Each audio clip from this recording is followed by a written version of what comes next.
Hello, everyone, and thank y'all for joining into the Duan and Only podcast.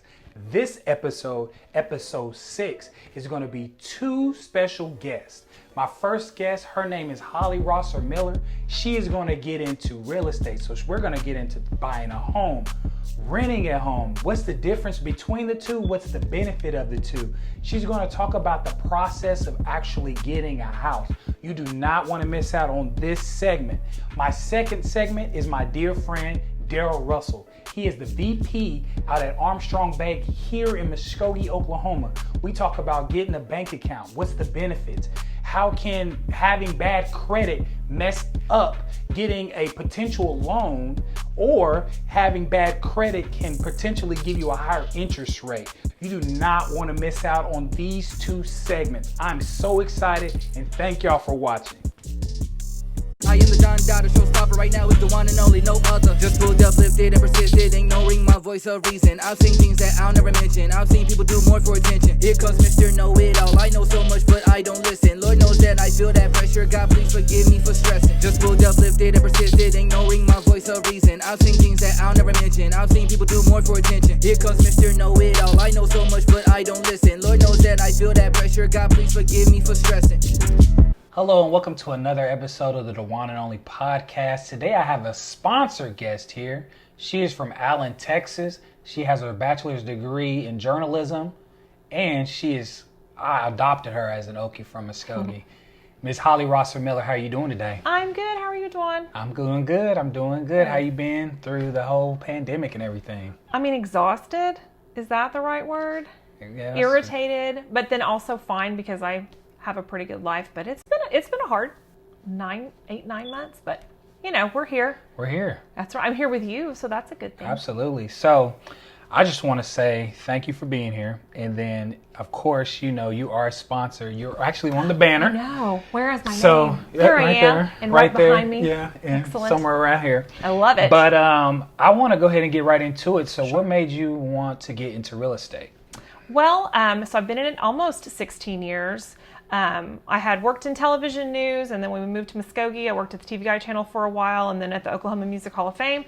And my husband and I thought I guess we should start a family. That's what people do. Mm-hmm. So I got my real estate license in the thought that, well, if I have children, I want to be able to stay home with them and have flexibility. Absolutely. So I thought, well, I'll get my real estate license. It's in sales.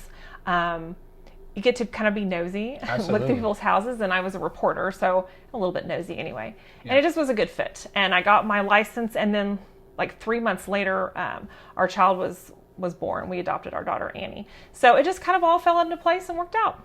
It's been good. That's awesome. Yeah. That's awesome. Well, I have a house. We're here at my house, actually. I know. Here we are. And I'm a homeowner. Mm-hmm. So my question to you would be what's the process of becoming a homeowner? And could you let my guests know how easy the process could be, I should say? So when people call me, they call me all the time, hey, I want to go look at this house. And the first question I ask them is, have you bought a house before? And most of the time the answer is no, we just wanted to start looking. Mm-hmm. And I tell folks, when you want to start looking, that's great. But the first thing that you need to do before you even start looking through houses is talking to a lender about getting pre-approved for a mortgage. Unless you're going to pay cash for a house, you've got to have a mortgage. Absolutely. And so, when you talk to a lender and get pre-approved, then what you find out is, number one, what you can borrow, right? Based on your income and your debt and that ratio and I want credit. $1 million house. No, I'm right. kidding. Most people want $1 million house, but they have a $100,000 budget. Yeah, I got you. No, I'm with you. I'm with you. But finding out what that number is, and then knowing, okay, if I buy this house and get this mortgage, I have to have this much money to put down as a down payment, or I need this much for closing costs. Just knowing that information then helps me to go help you find the right house, because we're not just stabbing in the dark. Because it is like that. Some people will go look at, a $250,000 house, find out they can, $175 is their max. Well, everything doesn't look good if you've been looking really, really expensive. Absolutely. So, and then right now it's a seller's market. So sellers are going to expect you to have your financing lined up and be ready to go, or they're going to sell it to the next person. So it just makes the process smooth for you as a home or as a buyer to have that step in place. And then it helps me too, because usually first-time home buyers will ask the seller to pay closing costs, and I need to know what that number is, because I don't want to ask for too much, because then you leave money on the table. Absolutely. And so, yeah, that's really the first step. And that's really what makes the whole process smooth. Okay. Okay, so before you can even start really looking at houses, you just need to go ahead and see what you're approved for. Yeah. Bottom line. Yeah. That's good. That's good. So what is the housing market? You said seller? It's a seller It's a market? seller's market right now. Uh-huh. The reason for that, it means that the sellers are really kind of more in control than the buyers. When you say it's a seller's market, right now we have low inventory. There's not a ton of houses out there on the market.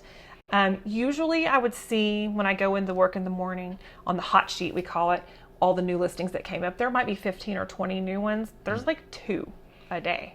And the good ones will go right away. Quickly. And so the sellers, like for example, I had a house over in Grandview that I put up 2 weeks ago.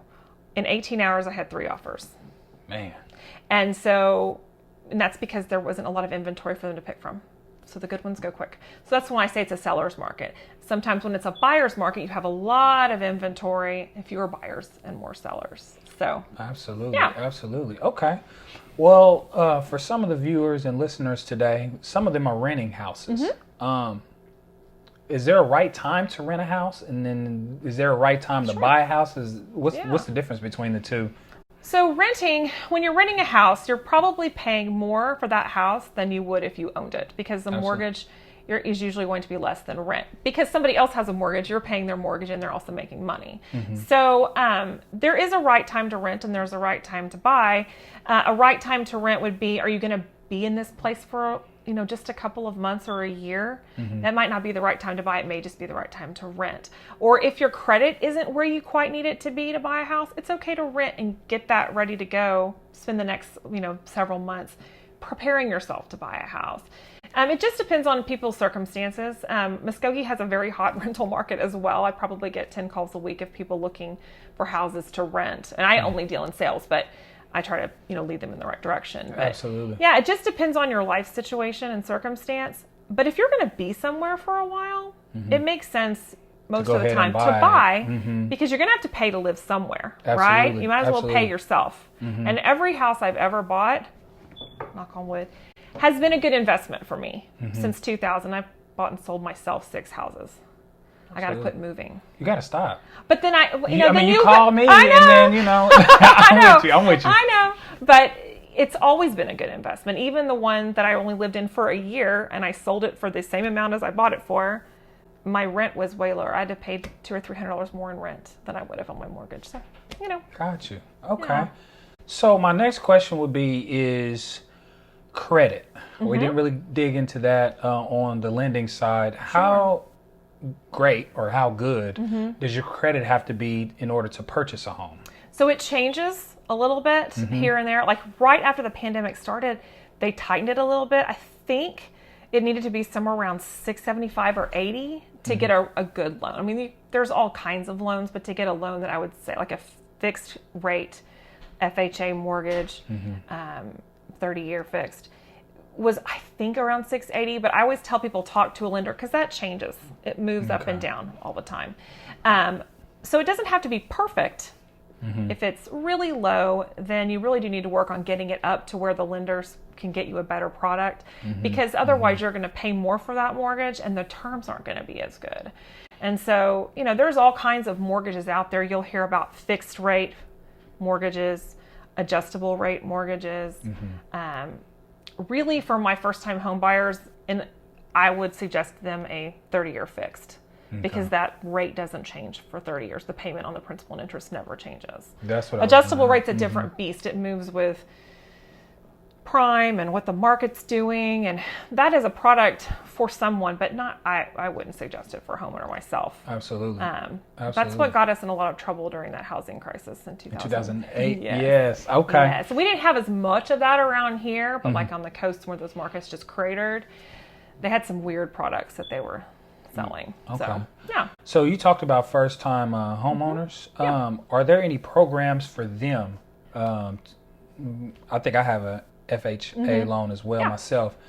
Are there different loans to help them get into a house or anything like that? Yes, and I will always say defer to a lender because they can tell you more about these, but FHA loans are the most typically used for first-time home buyers because your down payment is only 3.5%. So if you buy a $100,000 house, 3.5% would be $3,500. That would be, and then you'd finance. Was it 96.5? I can't do math. Anyway, I'm too pretty for math. No, anyway, and then there's also another product that we use a lot around here called a Section 184 loan. It's an FHA loan essentially, but Native American tribal citizens can utilize that loan, and they only have to put 2.5% down. Oh wow! And that's a great. My husband and I have done that a couple of times. And then your conventional loan product, usually your minimum is 5%.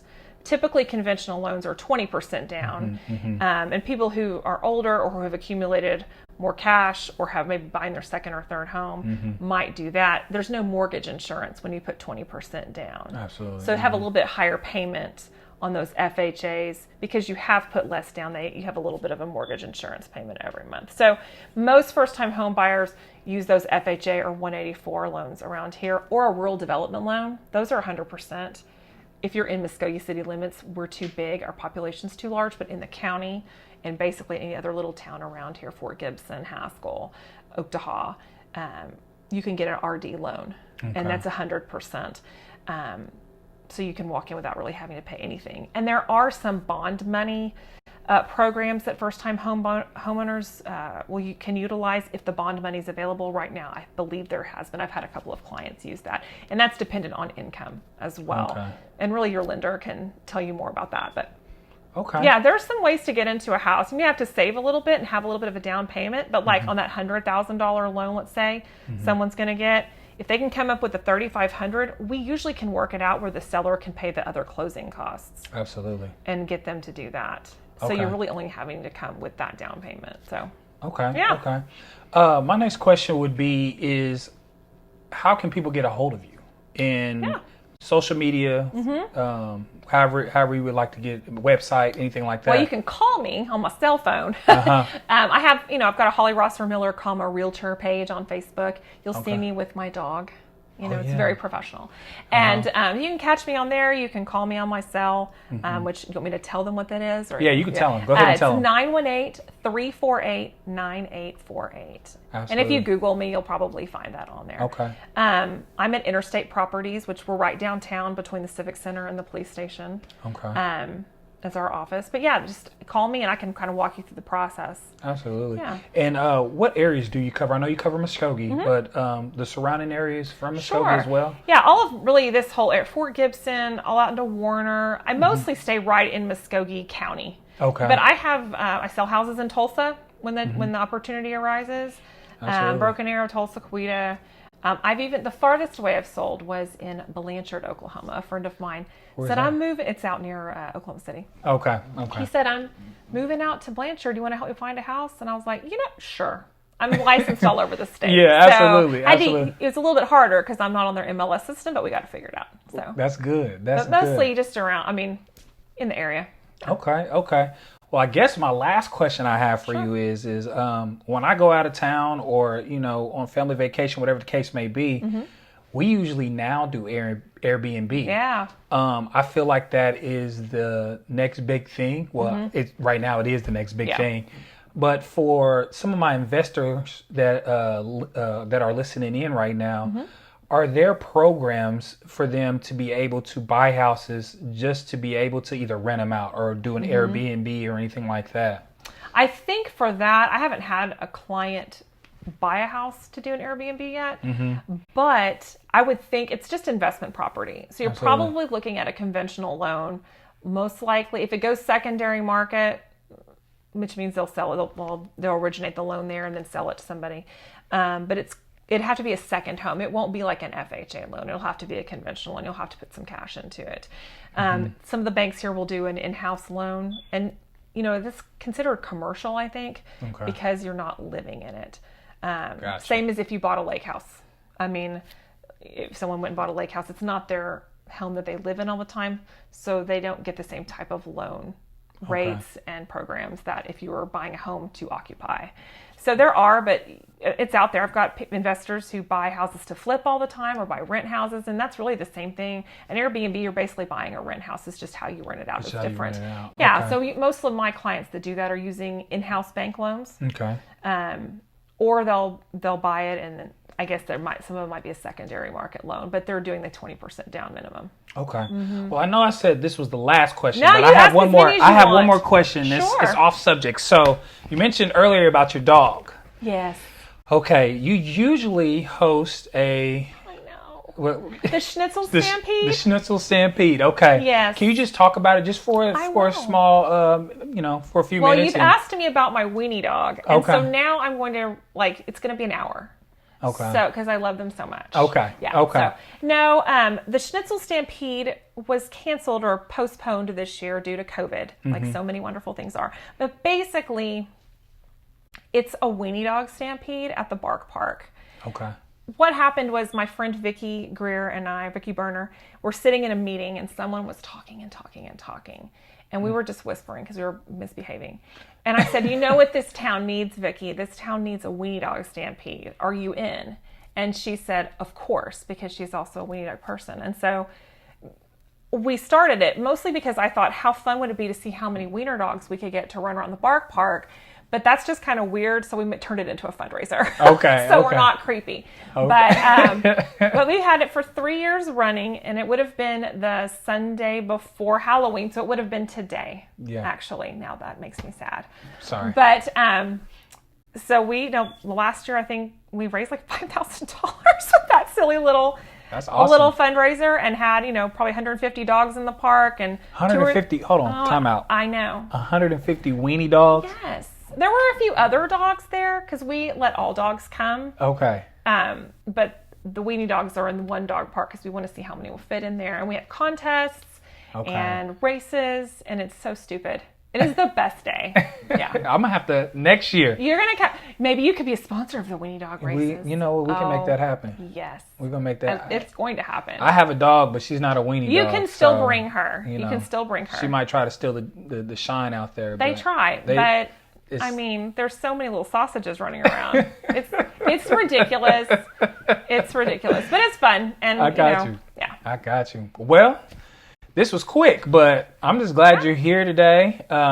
Thank you, Miss Holly, for being here today. She is our sponsored guest on here, so it's only right to let her one more time. Let her know. Let everybody else know how you can get a hold of her. So one more time, just let everybody know. If you've got questions about real estate or anything, you can ask me any question you want. I'll answer it. I might not be right, but I'll still talk to you about it. You can call me on my cell. It's 918-348-9848. My email is Holly, Holly, at interstateproperties.com. And I'm on Facebook, and I think I'm on Instagram too. But I appreciate it. Let me know. It's not hard to buy a house. Absolutely. It's just a couple of steps you got to do. And so it can be scary for someone for the first time, but my job is to really walk you through that so it's not scary, and just help you get from beginning to end. And people do it all the time. So thank you. So everybody that's listening in and that's watching this podcast, please get a hold of Miss Holly Rosser Miller. She's going to hook you up and help you out. Even if it's renting, she's going to find the right person for you. Absolutely. And if you're ready to buy that house, get a hold of her, and she's going to help you out. Thank you so much for being here today. Before I get out of here, I want to give a special shout out to our elite sponsor. And because she's here, I'm going to shout her out first. Interstate Properties by Holly Rosser Miller. Oklahoma Farm Bureau by Scott Abbott. I am the Don Dada showstopper right now is the one and only, no other. Hello and welcome to another episode of the Duan and Only podcast. I'm very excited today. I do have on my mask, if you can see it. My special guest today, he is from Taft, Oklahoma. He has his bachelor's degree in business administration, and he is currently the vice president of deposit relations at Armstrong Bank. Mr. Darrell Russell, how you doing today, sir? Doing great, Duan. Thank you very much. Oh, man. Thank you for being here today. We're going to get right into it. Glad to be here. Absolutely. So how you been through the pandemic, sir? Hey, I've just been trying to be safe like everyone, and just trying to be safe and being conscious of other people's feelings and other people's health, but so far so good. Been blessed. Thank you very much for asking. Absolutely, absolutely. Yeah, we're all trying to stay safe here. Definitely trying to wear our masks and everything like that. What made you? You're currently at Armstrong. What made you get into banking? About 30 years ago, between my junior and senior year at Northeastern, I needed a job for the summer. Mm-hmm. And I had a friend that was working there, and she got me on to work in the summer. So I kind of worked in the mailroom a little bit, and bookkeeping, and drive-through teller for a little bit. And when I graduated, they remembered me. Mm-hmm. So I got a call. I was a fall graduate, and I got a call, and they asked me would I be interested in coming to work. And I thought, some money, no money. So naturally, it was easy. Absolutely. It was easy to figure that out, and I accepted the job, and I started out working at a bank that's not here anymore. Citizens National Bank is in Muskogee, Oklahoma downtown, and that's where I got my first opportunity. Okay. I have a few first-time listeners, and then I have some people that actually listen to every episode. But my question would be to you is what is the benefit of having a bank account, and what's the benefit of not having a bank account as well? Well, the benefit of having a banking account, it's pretty easy. The word convenience, security, Mm-hmm. being organized. Absolutely. I've found that a lot of times if people just have cash in their pocket, it just gets away from them. Most people, if they have a job, you're going to have an account to have your direct deposit so you can get paid. So that most employers require that these days. Your other option is if you don't have an account, they're going to pay you on one of these pay cards. Mm-hmm. Most of those pay cards cost money because one thing that people don't understand is or realize is that if they go to check their balance, Mm-hmm. there's a fee. So say for instance, if you're getting paid $400 a week and you've been out and used your card in 2 or 3 places to make purchases, if you go to check your balance, all of a sudden your $400 turns into $399 because every time you check your balance, there's a fee. Mm-hmm. So just organization, security, and just getting paid. Absolutely. Yeah, I've had a bank account since I was 16 years old. I actually had to sign under my mom's name because I wasn't 18 yet, and I think it was the best decision she could have done for me at that time because she trained me to know how to balance my bank account, basically showed me how to balance money in general, and telling me, hey, don't go over this amount, and just being a responsible young teenager at that time. Exactly. So absolutely, I love it. What is the difference, if you could explain, the difference between a checking account and a savings account? And could you tell the listeners and viewers about the benefits of both and the difference between them? Sure. A checking account is also known as a demand deposit account. So that's going to be a place where you put your money if you're that you live out of every day. So that's where you're going to put your money if you need to put gas in your car, make your house payment, make your rent payment, pay your utilities, go out to eat, buy clothes. They call it, the technical word for it is demand deposit account. So what that means is when you go make purchases, you're demanding that money paid to the person that you owe. Mm-hmm. A savings account that's where you put money for short or long-term goals. Mm-hmm. So you're not supposed to live out of your savings account. That's where you tuck your money back for a rainy day or for a goal on down the line. Mm-hmm. So most savings accounts, there are rules and laws out there that are put out there by the federal government, and also banks have their policies too, that you can only make so many withdrawals out of a savings account a quarter. If you exceed that, there's a fee. Now, and one reason it's like that is because that's what the accounts are set up for, or for you to save for long and short-term goals and for rainy days. Mm-hmm.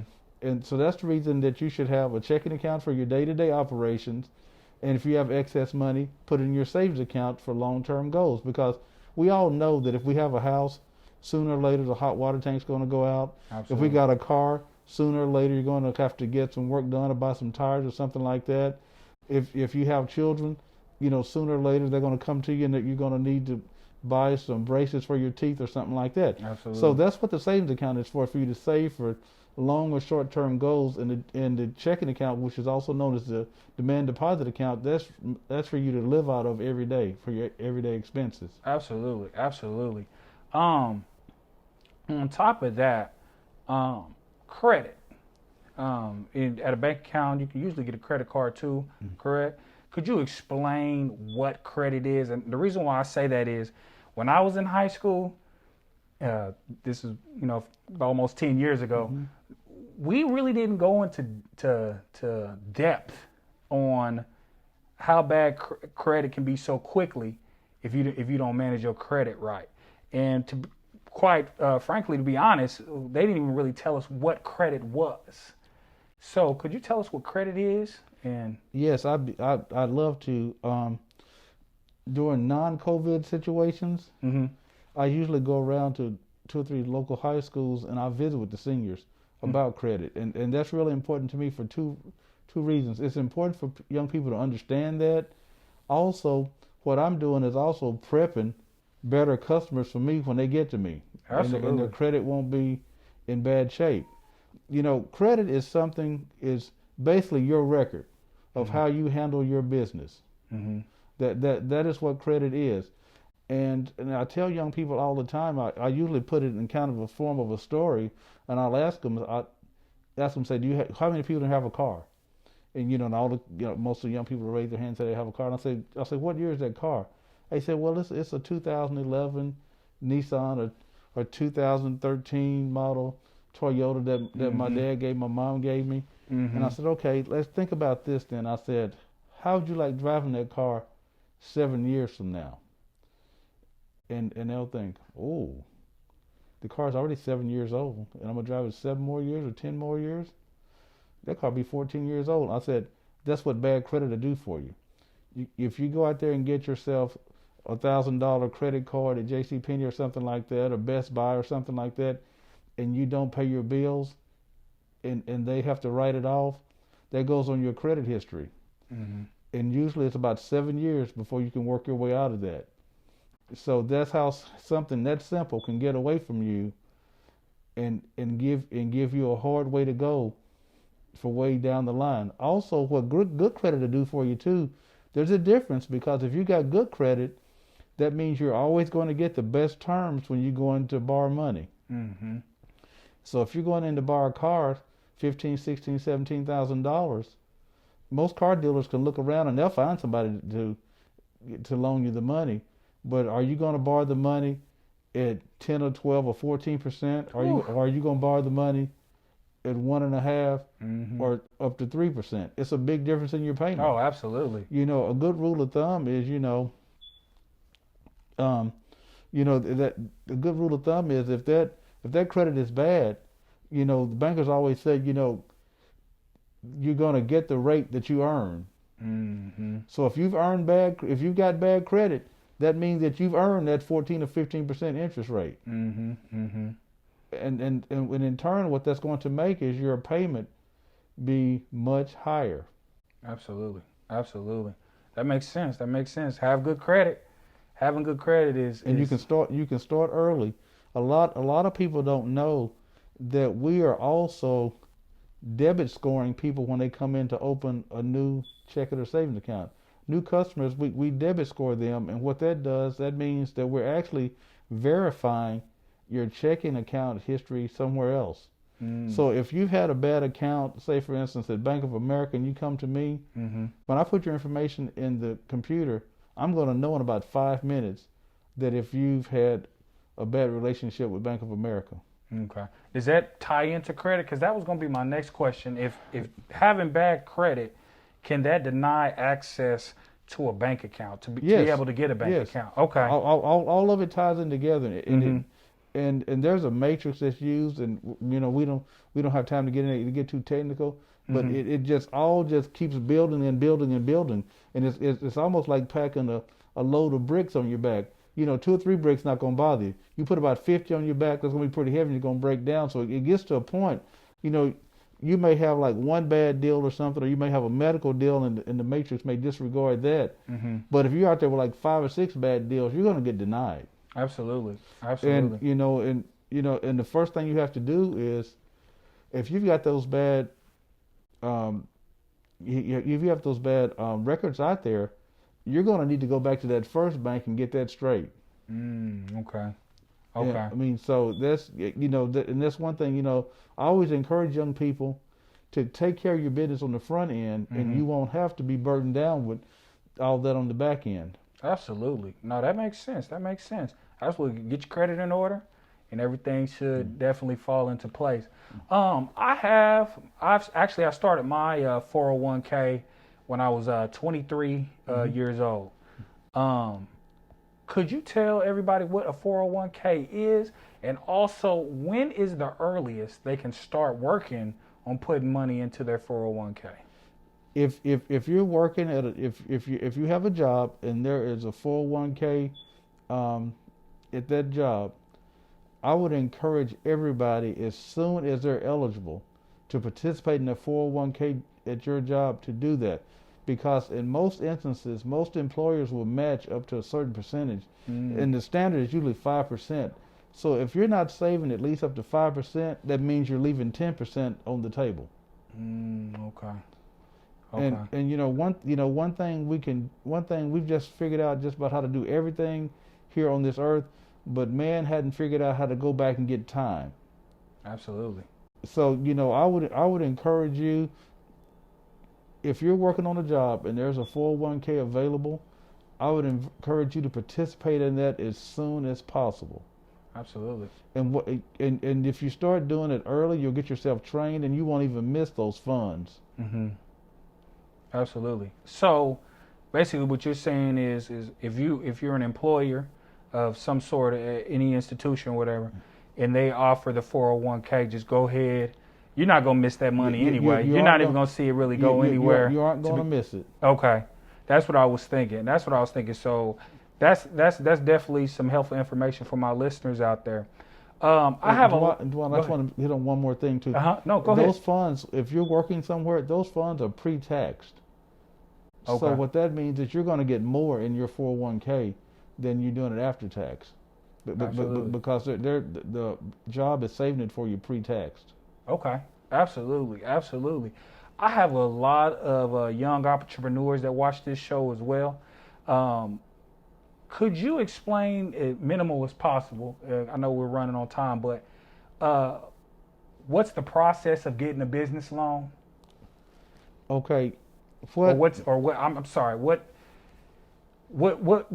would it take to get a business loan, and then also on what would it do to make sense for y'all to do the business loan, or for any bank to do a business loan or anything like that? People always say it's not about money. It is about money. Absolutely. One thing people don't really think about banks. The banks are a for-profit organization, so it has to make sense. Absolutely. And what bank lenders like for you to be is organized when you come in. If you want to borrow, say for instance, $10,000 to get started in a certain business, even if it's a mowing business or any like something as simple as a landscaping business, they want you to be able to tell them, have a business, what they call a pro forma or a business proposal, and what that is just a forecast of what you think your expenses are going to be. They want to have a forecast of how much you think you're going to make, and 6 months from now, how much you think you'll be making, a year from now, how much you think you'll be making, exactly what you're going to do with the $10,000 that they give you. Absolutely. They like for you to be as organized as you can. Okay. Also, we like collateral. Absolutely. So be prepared to have something to offer as collateral. Collateral meaning a car, a house, something where if something does not get, y'all don't take care of business, they can take that away from you in order for them to protect their basically their investment. Right. Go ahead. I'm sorry. Go ahead. No, that's always important, because the bankers, we are employed by our stockholders. Absolutely. And so we are there to make a profit for the bank. Also, we're there to protect the stockholders' interest. Absolutely. So we have to have something to secure their money that we're lending out. Mm-hmm. Absolutely. Absolutely.